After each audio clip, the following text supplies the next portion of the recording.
Your feet have more sweat glands packed into them than almost any other part of your body, thousands per square inch. And that single fact explains a huge chunk of the foot problems people deal with every single day. Problems most of them never connect back to this. In clinic, this comes up constantly, not as a dramatic diagnosis, as a quiet, embarrassing complaint people almost whisper. Sweaty socks by noon, shoes that smell no matter how often they're washed, skin that stays soft and white between the toes, then starts to peel or itch. Most people treat it as a hygiene failure, like they're just not washing enough or using the wrong soap. That's rarely the real issue. The real issue is moisture. Your feet are built to sweat heavily, partly to help regulate body temperature, partly because of how many nerve endings and glands are crammed into that small space. Add a closed shoe, a long day, and very little airflow, and you've created a warm, damp environment that bacteria and fungus actually thrive in. The smell isn't sweat itself. Sweat has almost no odor. The smell comes from bacteria breaking down that sweat and skin oil into the compounds you actually notice. This is where black tea becomes genuinely useful, and it's not because of anything mystical. It comes down to a compound called tannic acid, the same compound that gives black tea its color and its slightly dry, puckering taste. Tannins are astringent. That means they cause proteins in the outer layer of skin to tighten and contract slightly. Leather tanners have used this exact property for centuries to treat animal hide. Your skin reacts in a smaller, gentler version of the same way. When you soak your feet in strong black tea, that astringent effect does two practical things. First,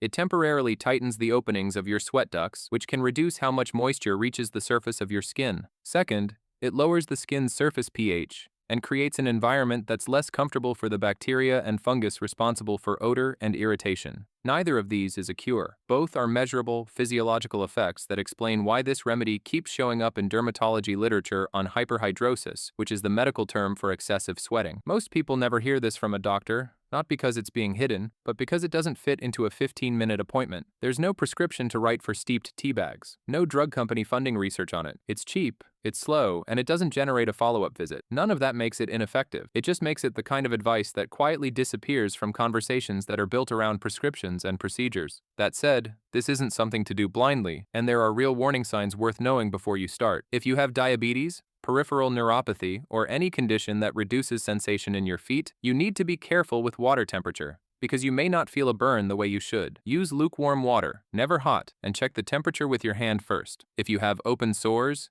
deep cracks, active bleeding, or a wound that hasn't healed, skip the soak entirely until that's addressed by a clinician. And if you notice spreading redness, swelling, pus, fever, or a wound that isn't healing over time, that's not a job for a foot soak. That needs medical attention, plain and simple. For everyone else dealing with ordinary sweat, odor, or mild irritation, the method itself is simple. Steep 4 to 5 black tea bags in about a quart of hot water for 10 to 15 minutes. Then let it cool until it's warm.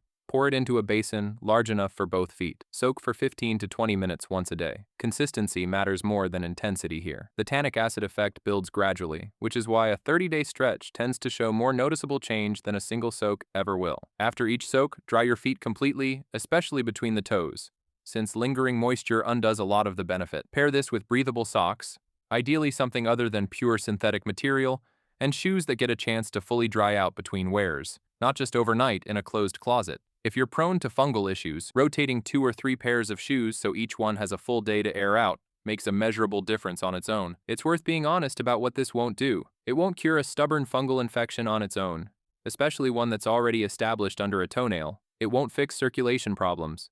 It won't replace antifungal medication if you actually need one. What it does well is address the underlying moisture and bacterial environment that makes those problems worse in the first place, and for a lot of people, that's enough to notice real practical improvement. Less odor, drier skin, calmer irritation. There's also a myth worth clearing up while we're here. Foot soaks, including tea soaks, do not pull toxins out of your body. That idea gets repeated a lot online, and it's simply not how skin or circulation works. The benefit of a black tea soak is local and physical, acting on the skin's surface and sweat ducts, not some internal cleansing process. You don't need that exaggerated claim for this to be worth doing. The real, modest benefit is reason enough. If you decide to try this, give it the full 30 days before judging the result. Astringent effects on skin build with repetition, the same way consistent skincare routines take weeks to show a visible difference. A few scattered soaks here and there won't tell you much. A daily habit will. None of this replaces a conversation with your doctor or pharmacist, especially if you have a chronic condition affecting your feet, or if something feels off that doesn't match ordinary sweat and odor. But for the everyday discomfort so many people quietly live with, this is a low-cost, low-risk habit backed by an explanation that actually makes physiological sense. Not a secret, just something simple enough that it rarely gets mentioned, and useful enough that it probably should. And there you have it.